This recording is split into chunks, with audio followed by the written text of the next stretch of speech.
This is my fourth year of being invited back here to either talk about my work at the Marshall Space Flight Center in Huntsville, Alabama, or my side job of building Lego sculptures, a lot of them Superman related. But we're coming today to talk more about my day job, when I've got the glasses on before I take them off, working at NASA, working on the Artemis program. So I'll talk a little bit about that and a certain launch we had back in November. And then I'm going to talk about a little sort of solar event that's going to happen right up there in this city next year in April. So we'll talk about that. Maybe you guys can plan your trips already. I love this TV. It gives good advertisement how great of a TV it is. There we go. So as I said, who am I? My name is Nicholas Mastramico, and during the day I am an aerospace engineer at the Marshall Space Flight Center in Huntsville, Alabama. And when the sun sets, I have a pen name named Nicholas Cara. I'm a two-time author of the Gray Ghost novel series. Small little plug, they are available for sale at the Super Museum. Just thought I'd throw that out. I've also been published in Scary Monster magazine, and I've done a number of Lego projects for different TV celebrities, football coaches, and more specifically here, the city of Metropolis, Illinois. One that you can see while you're visiting this year in the Super Museum, there's a scale replica of the Super Museum built out of Lego that they commissioned me to build, and it's in a beautiful glass case in the Super Museum, so go check that out. Also in the Chamber of Commerce, there's a Lego version of the Superman statue that I built, and we also built a replica of it that we went and gave to charity. Yeah. If you could ignore the free advertisement for how great the TV is, I'd appreciate it. I don't know how to get rid of that. But, and then last year, if you guys came, we raffled off a 1-to-1 scale Lego version of the Superman shield from the statue. It's about 3 feet wide, made of about 3,000 Lego pieces that we raffled off, and the winner of that, he sent me a picture of he got. He put in this huge plexiglass case, lights and everything. I was real proud he won it. I was a real Superman fan when he got it home. And I wished him luck driving it home. He got it there, because I know driving it here, I was scared for about 4 hours driving it. But those are my side jobs, and those are my fun little activities I like to do. But you might notice this presentation, if you've seen me in the past, usually I'm here talking, giving a presentation called, as I said, Super Lego Engineering. I'm not doing that this year. I don't have any cool Superman Legos this year. I haven't had time to do that. I haven't built a super museum or an art piece or anything this year because I've been sort of busy. It's been a very, very busy year at NASA. For the last 10 years, I've been honored to work with hundreds and hundreds and hundreds of different engineers, and we have been working on something called Artemis 1. Now, the Artemis program is your new rocket. It's actually, you own it. It's the United States' brand new, most powerful rocket that's going to take us back to the moon. We haven't gone to the moon and put astronaut feet on the ground since the 60s.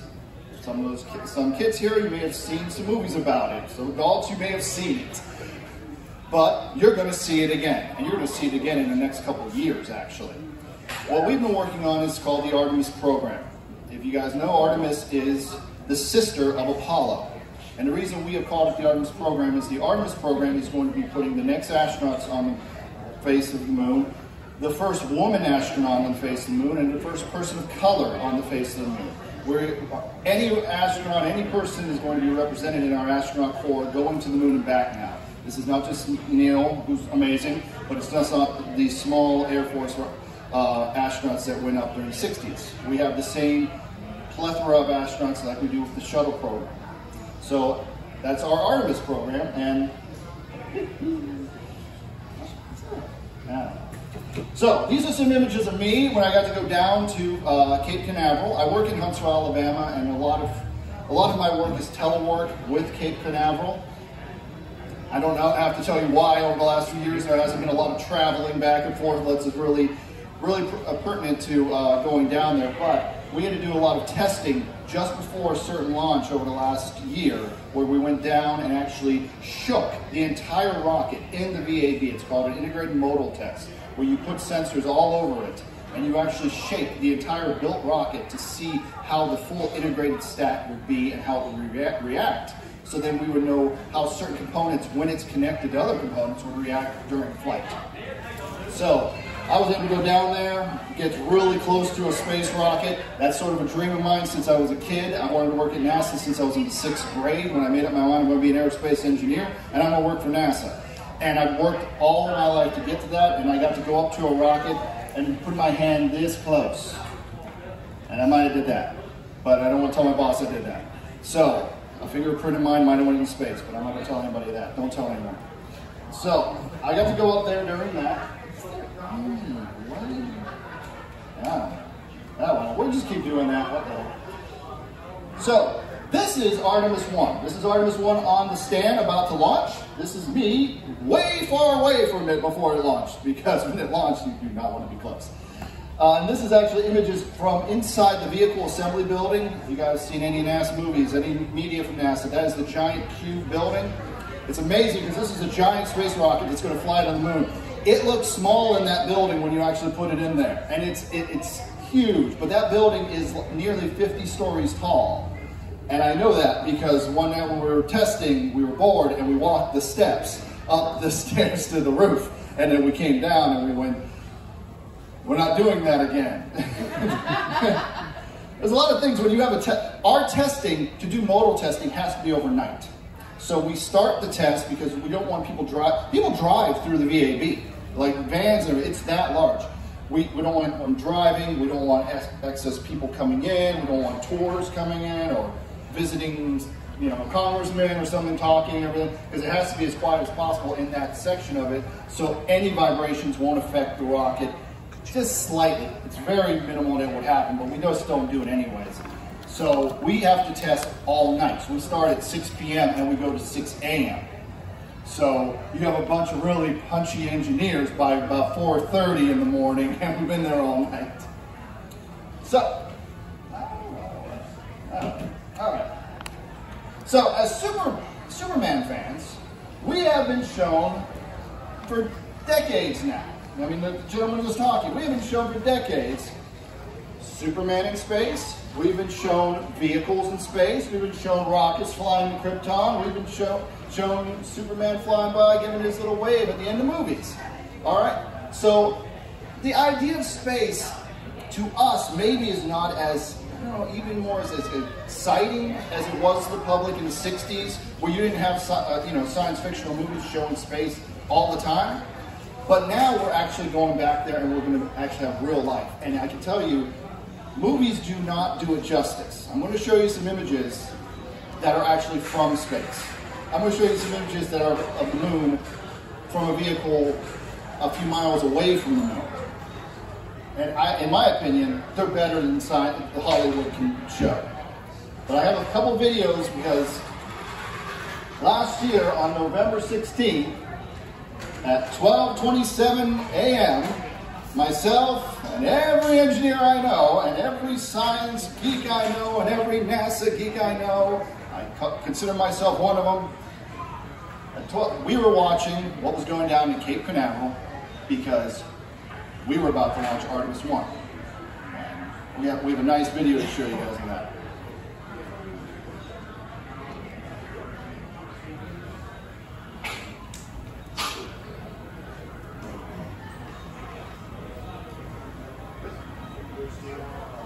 All right, let's try it.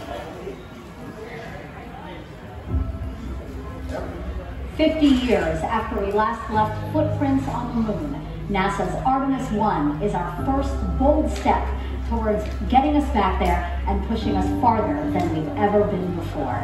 You are looking at the world's most powerful rocket and Orion spacecraft live on Launch Pad 39B. The energy here is palpable as we attempt to make history today.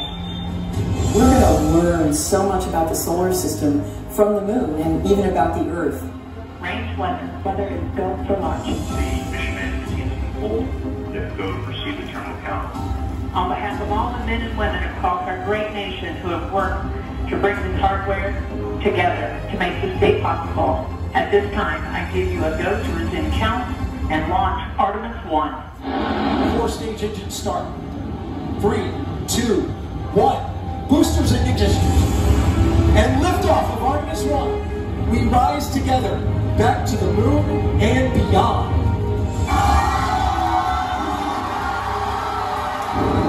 NASA is now traveling 607 miles per hour. The harder the climb, the better the view. We showed the Space Coast tonight. What a beautiful view it is. The first step in returning our country to the moon and on to Mars.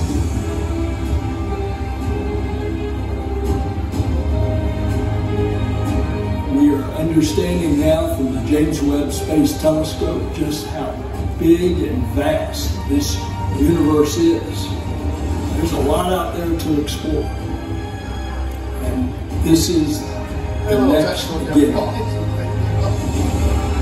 Orion is now flying free, attached to the European Service Module and on its journey to the moon.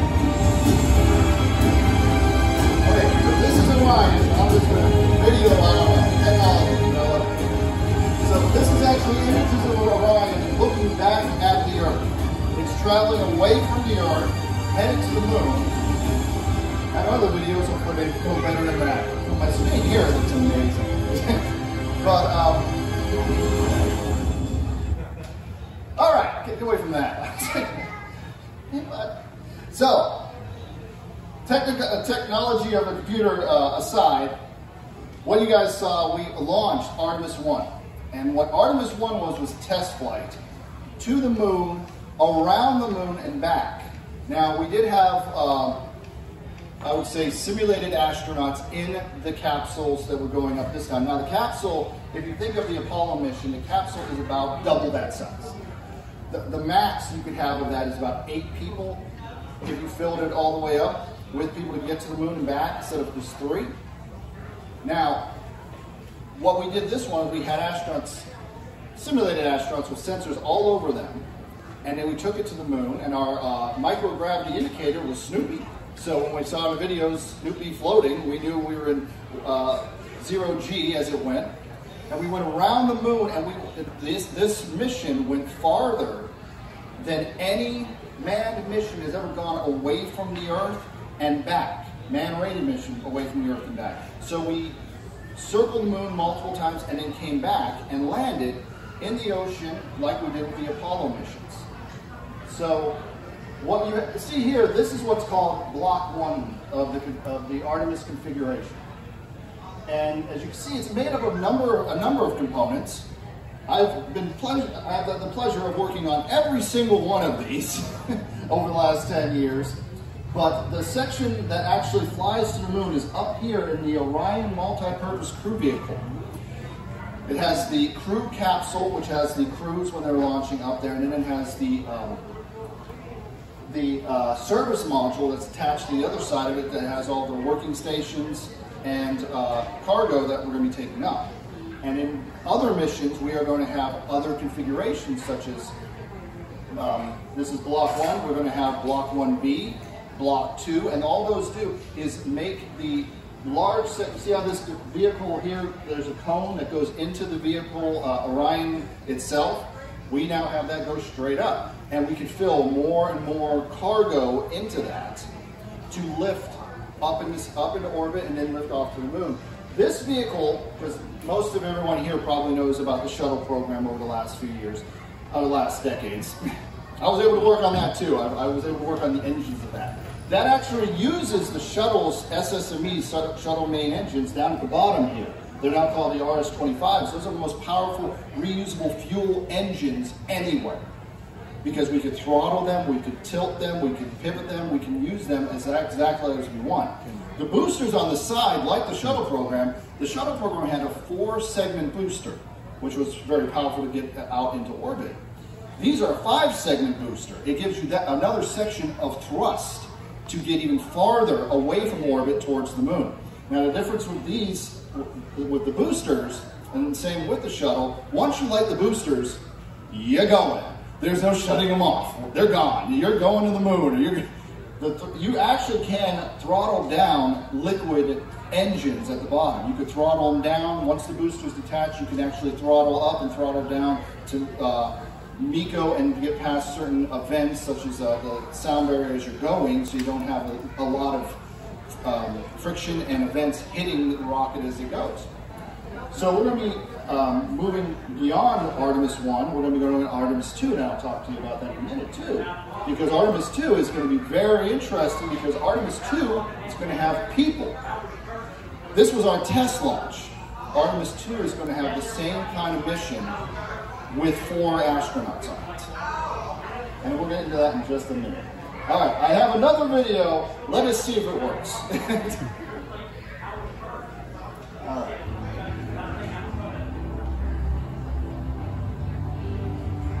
These are different sections. I'll talk to you a little bit if it doesn't do that. You can see different sections during the launch. These are cameras on the vehicle itself. So when it's about to take off.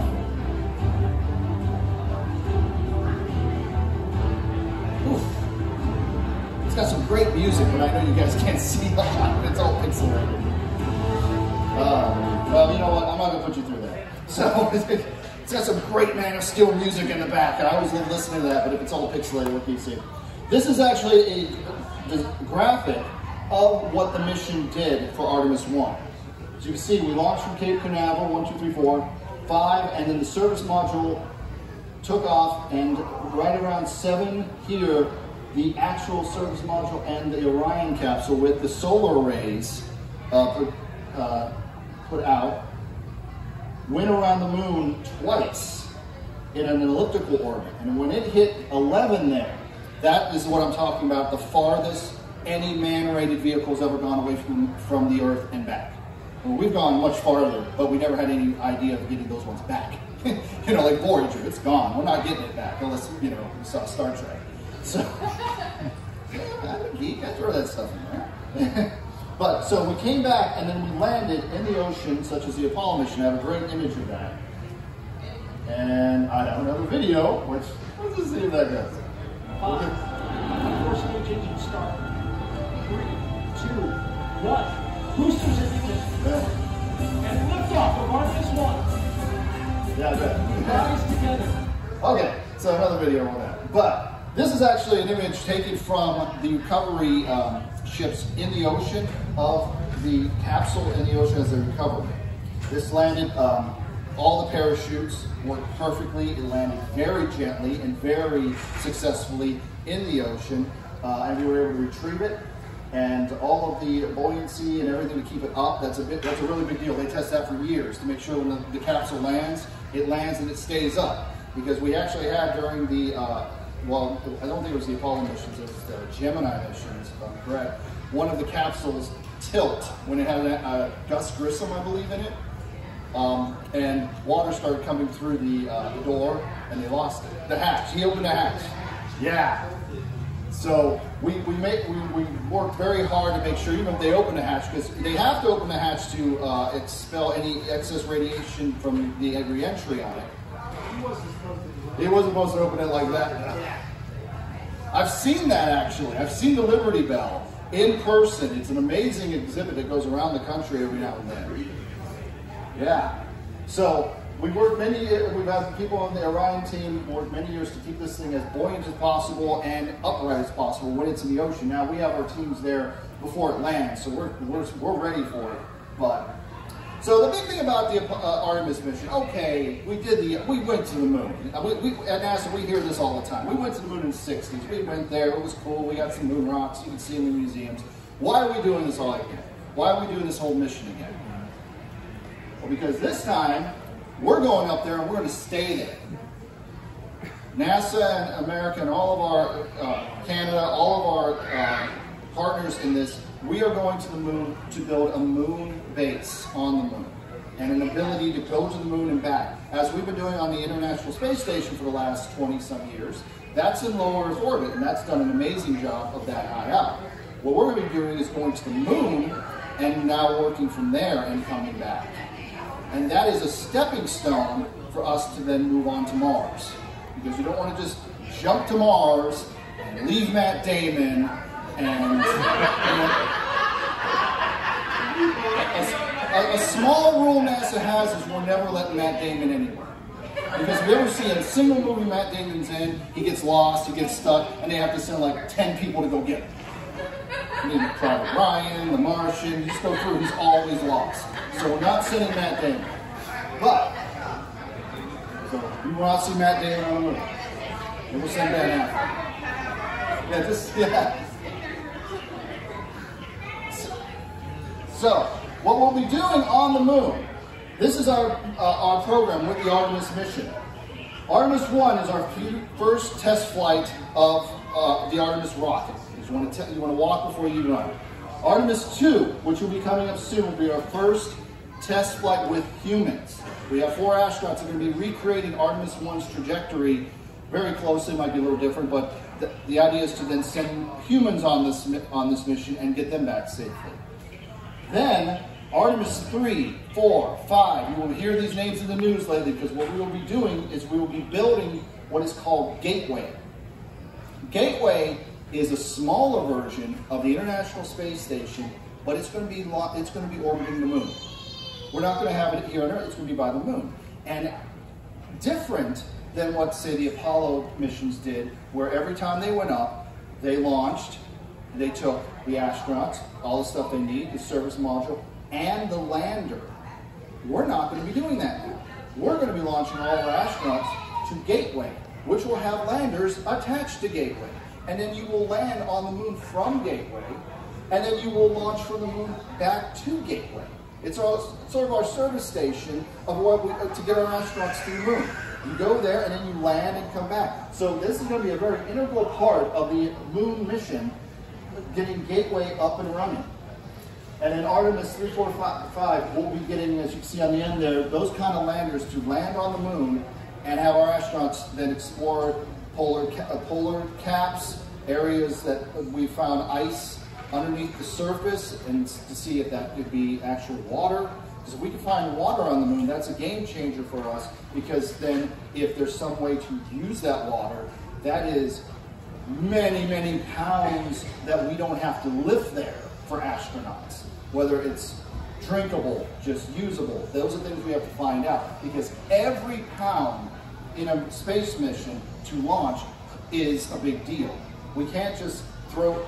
A friend of mine has a toy company and said, "Hey, can you get? I see they put Snoopy on the rocket. Can you get one of our toys on it?" And I'm like, "How much does it weigh?" He said, "Oh, it's just like half a pound." I'm like, "Okay, that'll be about $20,000." And you write the check to Uncle Sam? He's like, "Oh, no, I can do that." And I'm like, "I made that up. It's probably more than that." Because every pound to lift into space is critical. Snoopy was on this one. And we also had, these are big corporations. I don't even want to think of the money they spent to just put their little thing on it. We sent little Lego figures on the Artemis 1. They were sealed in sealed, vacuumed bags, and they had this little spot. They could put that vacuum bag in the capsule, and they'd say they went to space. If you guys want to buy the same Lego figure, there's an Artemis Lego set out now. It's a kid one. Those are the little minifigures we sent into space. They're actually pretty collectible. So if you guys see those at Walmart or Target, I'd buy it. I had it, but of course I did. But all that, every pound, even a little Lego figure, is something that has to be thought out to launch up there. So we can't just take Cousin Ed to have him go up too. Everything is very meticulously planned out. But we're not taking Cousin Ed. Next time, we're taking our Artemis 2 crew. This is the crew for Artemis 2. Reed Wiseman is going to be the commander. Christina Hammett is going to be our mission specialist. Victor Glover is going to be our pilot. And Jeremy Hansen is our mission specialist. As I said, this is America's newest rocket, but it's also our international partner's newest rocket, because Jeremy Hansen is a Canadian. So we're sending 3 Americans and a Canadian up there. And that's just our partnership to go to all of these people and everything, to have all these organizations and different companies and countries helping us get to the moon and back. So, And the thing about Artemis 2 is we're working on it right now. This isn't something I can tell you, oh yeah, in 10 years we're going to be doing this. No, it's slated to go up in 2024. Probably be 2025. I always like to give a little buffer, you know, like Scotty said, you tell them a little farther out so when you get it done early and you look like a miracle worker. That's how we like to do things. But we are building all the components now. This is the different ICPS containers. This is the liquid oxygen tank, the LVSA, the cone part I showed you, that's called the LVSA. The welds are being done at Marshall Space Flight Center. All of this is being done right now. Components are already finished. The boosters are already finished. All of that for Artemis 2, so we can launch when we're ready. Because these things take a lot. We've been building these parts way before we launched Artemis 1, because you can't just say, okay, build another one. That's not how it really works. So, now, of course, I'm here, I'm talking a lot about Artemis and space and the moon, and I'm not unfamiliar where we are. You know, what that statue is out there. So is there any connection to Artemis and Superman? And there is. In Superman 2, you guys all remember the moon mission that was attacked by the 3 Kryptonians. If you actually listen in, and this actually took, someone actually last year here reminded me of this because I had forgotten. That mission is called Artemis. So I got a big kick out of that. But, you know, I'm an engineer. I got to plan for things. I can't just let everything go for this. So I'm working on the other 2, but I have verbal confirmation from Jack O'Halloran that he promises to leave Artemis alone this time. Good. Okay? I have verbal confirmation. Now, if I can find some way to get Terrence Stamp and Sarah Douglas to agree to this, I think we're good. All right, so if anybody knows how to get in touch with them, let me know.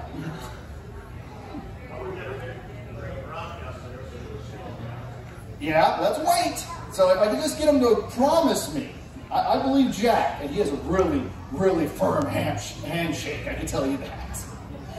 He's an older guy, man, he just grips on there. So, now this is Artemis, and if you guys have any questions about our Artemis program, and if you guys want to come see the videos in like HD on my computer, they look great. I'm sorry the TV just did not work out. But, you know, not all things with space related are going just with Artemis and NASA.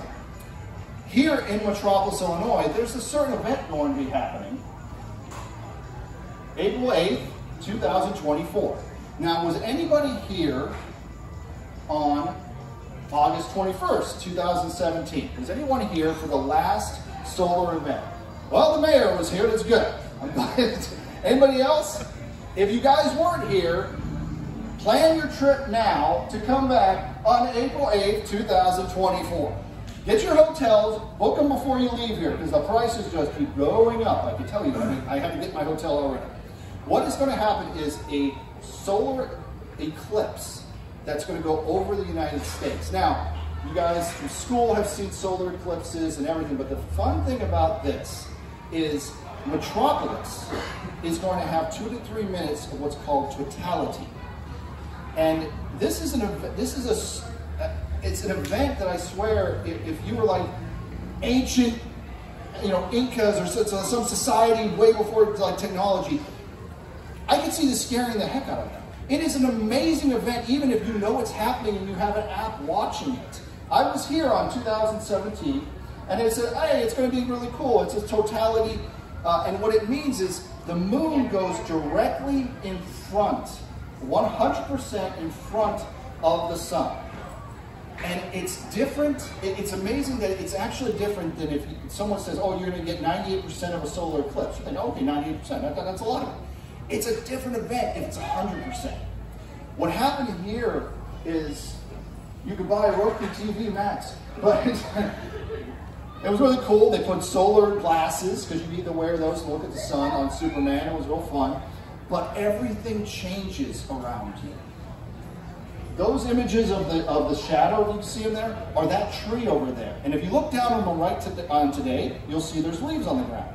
But as the solar eclipse is coming, they actually turn into like cutouts of the moon, like slivers of the moon covering the sun. All of the shadows do that. And then when you hit totality, it doesn't get dark. Everyone's like, oh yeah, it got dark. No, it doesn't get dark here. It gets purple.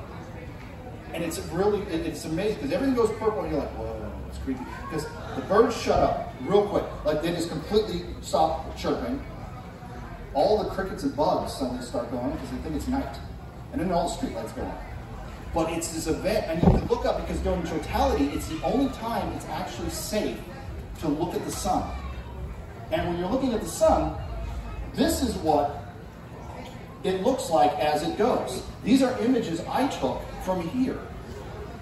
And as you can see, as you go, when you get down to that, that is what totality looks like. And it's, you just see this outline of the sun around the moon, and everything is purple around you. And everything is suddenly, you hear bugs like it's nighttime, like I said, and it's just still. It is an amazing event that will not, and we're actually very lucky here in Metropolis, because what Metropolis is, over the last two solar eclipses, 17 and 18, in 17 and 24, in 2020 and 2017, the solar eclipse went from the northwest down to the southeast of the United States. We put a line down. This time in 2024, it's going from the southwest to the northeast. And that X marks the spot is Metropolis, Illinois. It's this whole general area that is just very lucky to get we're going to have 2 to 3 minutes of totality. And I know I'm going to be talking to the city. I'm going to be back here with NASA. We're going to bring some NASA people. We're going to bring an Artemis globe. We're going to do all this stuff. We're going to try to have a great event for it. It's an amazing event to come to. If you guys can come back to Metropolis in April of next year, I highly recommend it, because people travel all over the world. There are solar eclipse adventurers, I don't know what they're called. They travel all over the world, because eclipses happen all the time. You know, the moon, as it goes around the Earth, it's in between the sun and the Earth, you know. But for it to go and happen across the United States, that will not happen again for the next 20 years. And I don't even know where it will be in the next 20 years. It might be into like the side part of California. I don't have a map yet based off of that. But to have it come and be here in a town like Metropolis again, you would lose the lottery if you bet that it would cross in this city twice within 7 years. So 2024 on April 8th between 1:50 and 2:10. This is actually a simulation we have. You can see the red dot is Metropolis, and you can see that will be the eclipse going across the United States. And at this time, it will be here in Metropolis, Illinois. So if you guys can be here, I'd highly recommend coming back next year, because you guys get to see something. Well, you get to see something. Oh, no, sorry, that's the image. You get to see something like that. And that was a picture taken by someone they sent me during the last eclipse of the Superman statue. And you can see it's not black. It's not like you can't see it. It's this really amazing purple. And it's an amazing event, and I hope to see all of you guys back here next year if you can come. So that's my presentation about space engineering. If you guys have any questions about the Artemis program, about the mission to the moon, about the eclipse next year, we could definitely, we got time for Q&A, and as I said, I also have like NASA stickers and Artemis stickers I'll give out when we're done. You had your hand up first?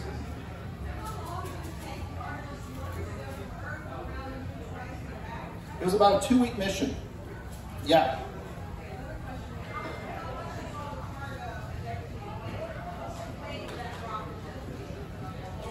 Oh, the weight of the whole rocket? I should know that. Let's just say I knew it and I told you and you were really impressed. Nobody tell my boss. The website? All right, everything, if you want to look at anything Artemis related, is Artemis is nasa.gov. There's different sections, you can go to different things.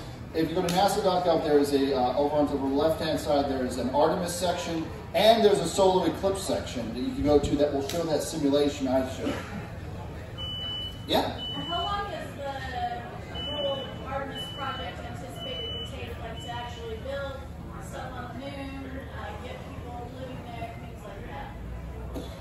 that next 10 years. Yeah, we're not slowing down. Us successfully launching Artemis, and I mean things do delay and everything, so I feel bad because I've been telling people Artemis is going to happen for like 6 years, but you know, delaying things. So some things. But when we successfully launched, and I'm not patting myself on the back. I'm not or anything. If I had all my other engineers here, I'd do it for them.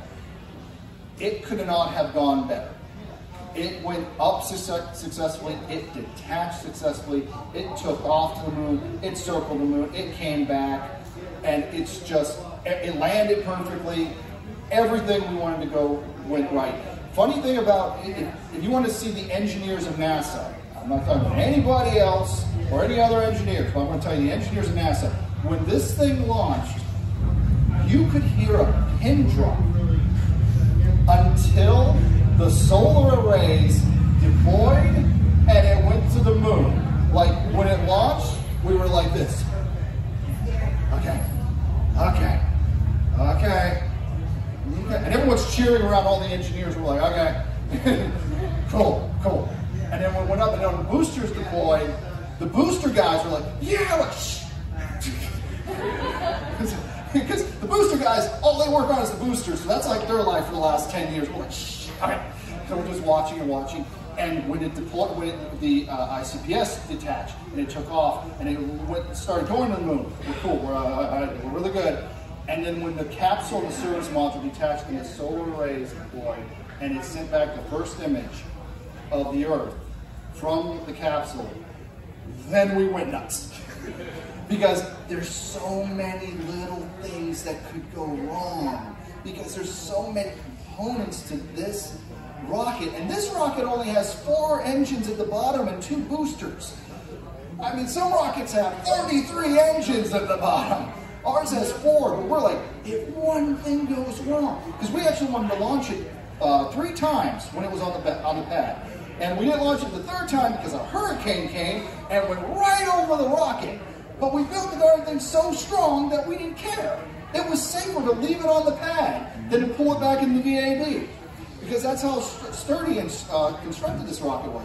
But after that, we had to, go and test, make sure nothing, Seriously, I say this as a joke, we had to make sure no birds flew into it during the hurricane. But so when it went up and then we went nuts. But whenever you see like everyone's cheering and everything, those are not the NASA engineers because we know one little thing can go wrong and we're just waiting for it to work. Yeah, you got another question.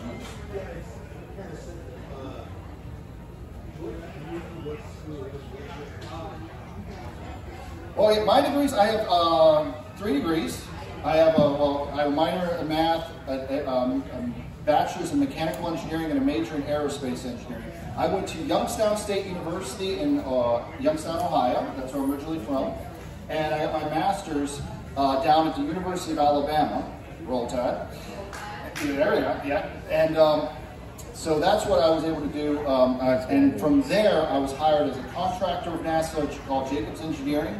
And I started working dynamics and finite element modeling with them. And then I moved on now a civil servant with NASA, doing the same thing. Though as you move up the ranks in NASA, you become a lot more of a coordinator to make sure all the pieces are going together. Because the thing I found that I'm actually probably better at than anything is I can grab my arms around everything and make sure things are connecting right, which is important. So that's sort of my duties now, to make sure the ICPS is on time, this is on time. So we get those schematics in, we get those parts in, and I make sure that part A11 will hook to part BB, and if not, why? And we, a lot of stuff like that, because I have the knowledge of the pieces.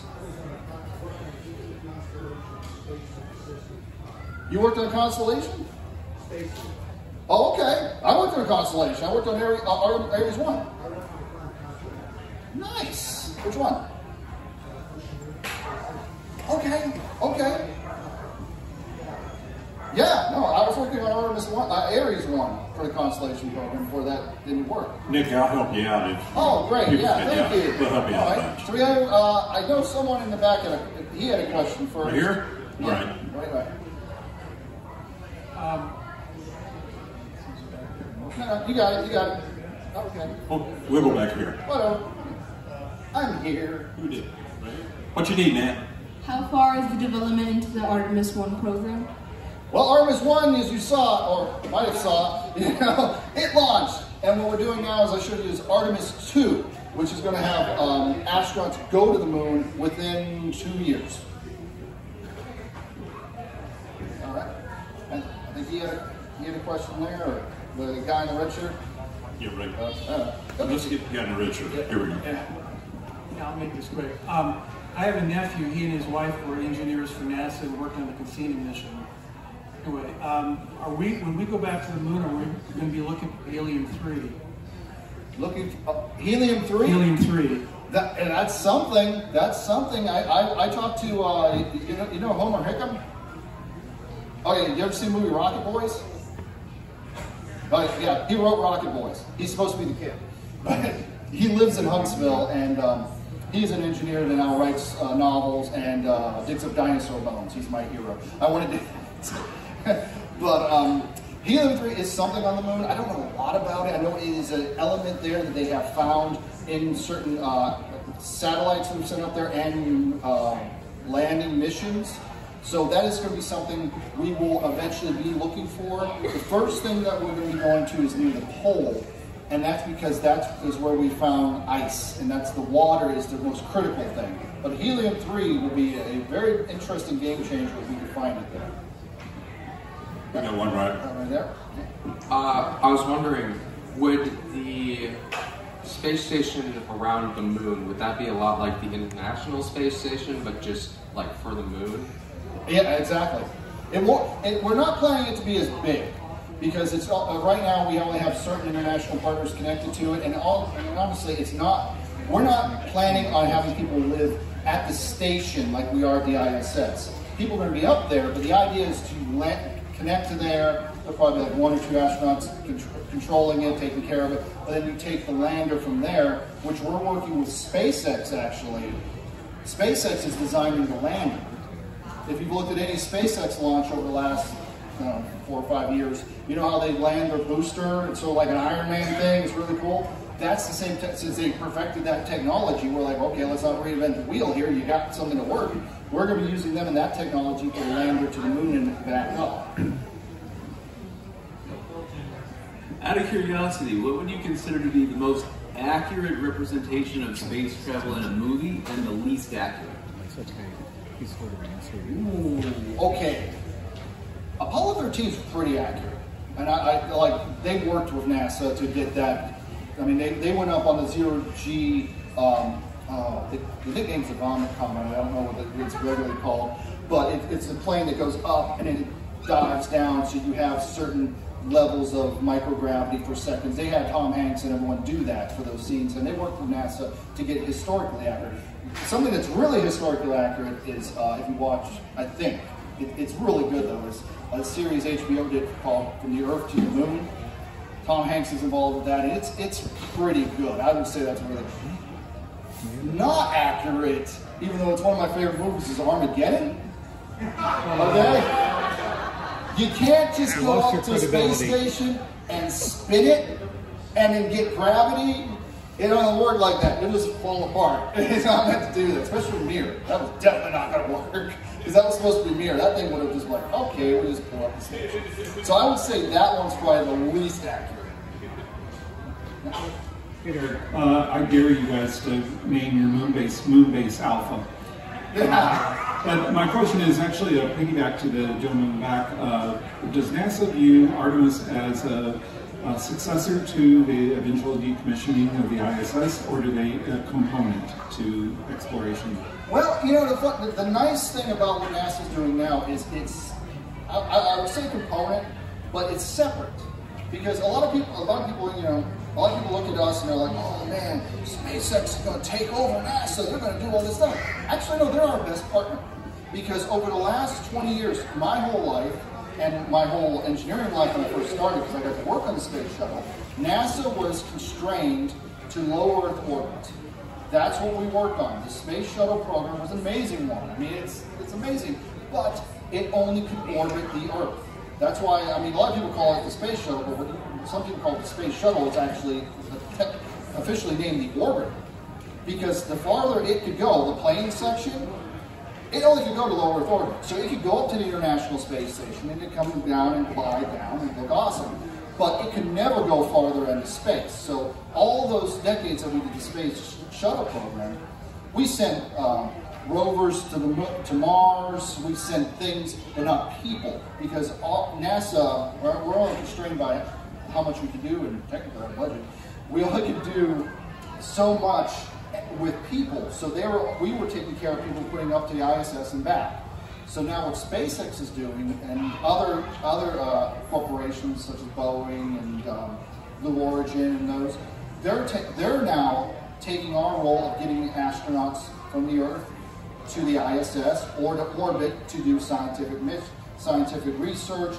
So much research, so much medical research has been done on the ISS over the last 20 years. Things that people don't even know about that have helped their lives have been studied and tested on the ISS.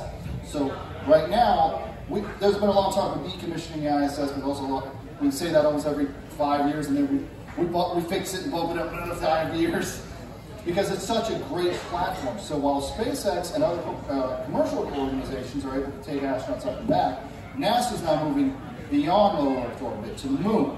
So we don't have to worry about going to ISS, and that we can build rockets. If you take Artemis and fly it to, like a friend of mine had a great analogy. If you take Artemis 1 and fly it to the International Space Station, that's like getting one of those like hot rod, Ferraris. You soup it up, you give it the nitro from like Fast and Furious, you get it all set up, and then you go 20 miles down the road, 20 miles an hour down the road. You just cut down the road because it's built to go. Different than the Space Shuttle program. In the Space Shuttle program, it had the boosters on the side had 4 segments.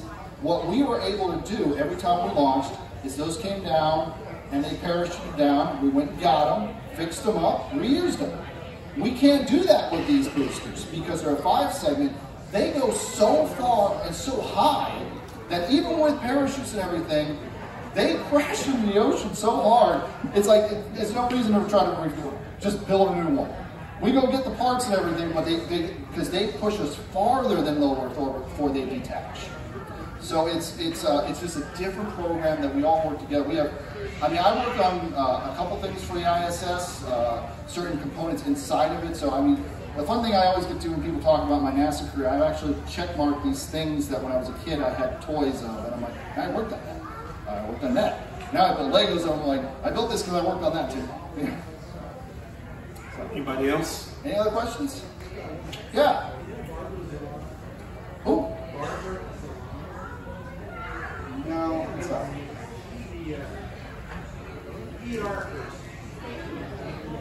Oh, okay. The fun thing is I have so many meetings actually, and now that I do all these telework meetings, I probably met her like 10 times, and I probably know her as Barbara. I probably do. You said ER? H? Oh, I hope I don't know her. Yeah. Okay.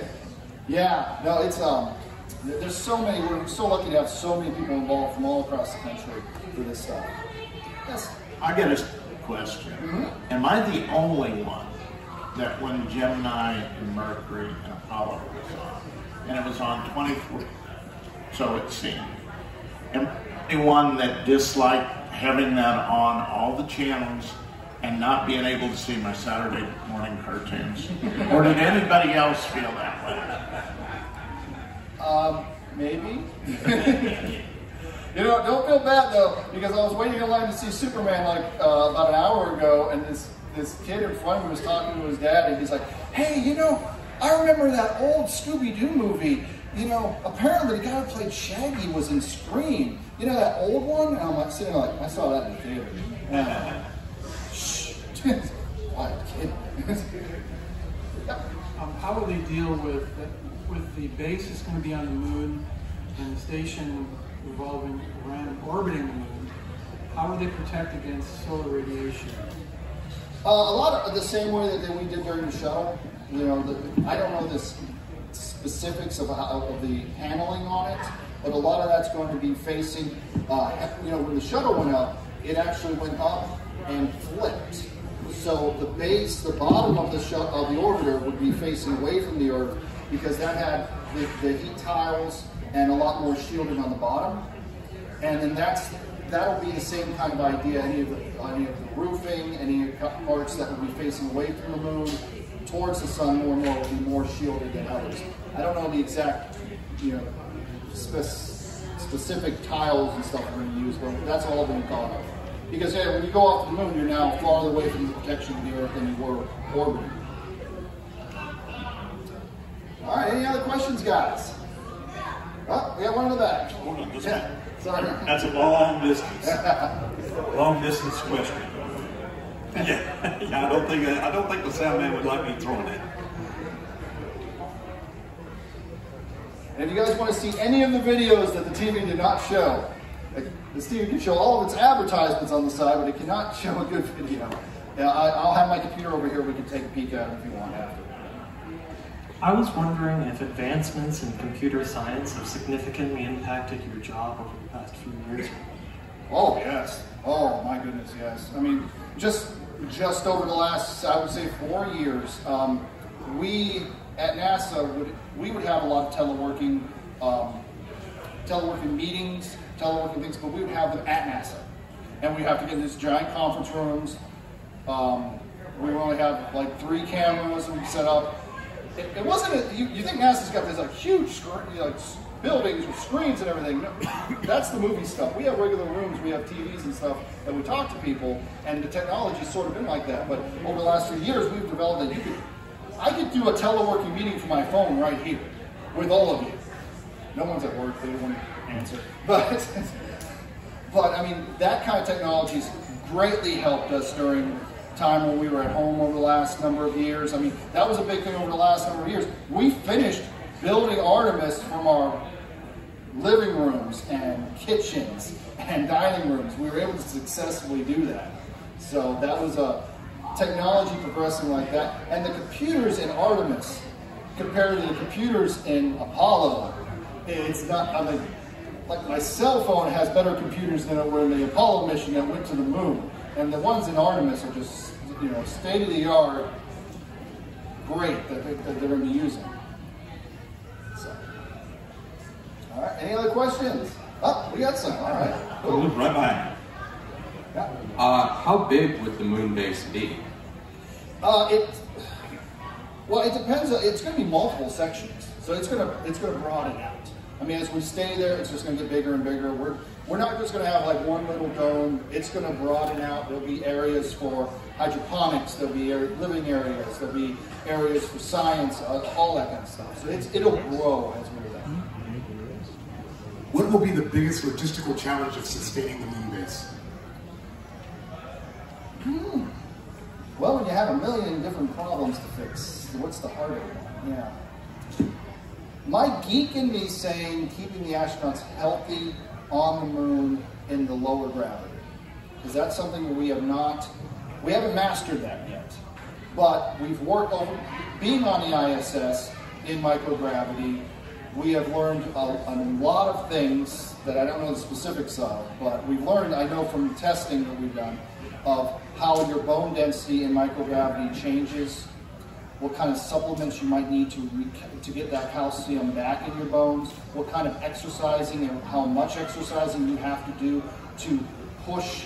Because, you know, things that we're doing now, you know, I'm standing, so I have forces going on my legs and everything, and gravity's pushing down on me a little bit. When you're in microgravity, even if you're like, your foot's up against something, if you don't have anything pulling you into it, you're not pushing against it, you're just there. It's just, you're floating. So your muscles aren't actually being used at times. So we have to work through that. Now the moon has more gravity than, say, microgravity in the ISS, but it's still less. So if you're there for an extended amount of time, what will that do to your bone density, your structure, and how long can you safely stay on the moon and come back and be cool? Because we've had astronauts, the Russians on Mir had an astronaut stay way too long on Mir, and he came back, his leg broke. Because it was just, they didn't work on that technology back then of how long you can stay, when you can come back. So we have to be real careful with that. To paraphrase, how to replace the stress Earth places on you in another environment. Yeah, I should have asked him. There was a question earlier about modeling or the worst movie in terms of doing spaceflight. There's a movie that was made in 1950, which Robert Heinlein wrote the novel, was adapted from, and participated on it as a screenwriter and as a technical expert. Do you know of that one? What was the name of it? I'm trying to remember. It's like First Trip to the Moon, First Man on the Moon, something like that. 1950. I don't know. I mean, yeah, they probably didn't. Well, the funny thing was back then, they didn't know what we were going to do to get to the moon in 1950. Hal was the director. I don't know that one. I always enjoy From the Earth to the Moon, the old one where they have, what is it, steam powered, and they go and they land on the face of the moon and in the eye. I think that's Jules Verne's one. That one's just, it's so comical, I love it, even though it's supposed to be serious. Okay. 1950, I love old ones like that, I'm good. All right, any other questions, guys? Oh, we got some? All right, cool. This might be kind of silly, but what is the metal? Like, what is it made of? Like, what is it? It depends on which section. The part that's actually like A mixture of aluminum, a lot of aluminum. I'm trying to think of the modeling as I'm building it, the properties I put on it. There's a lot of aluminum. There's some titanium, and I will say lighter weight metals.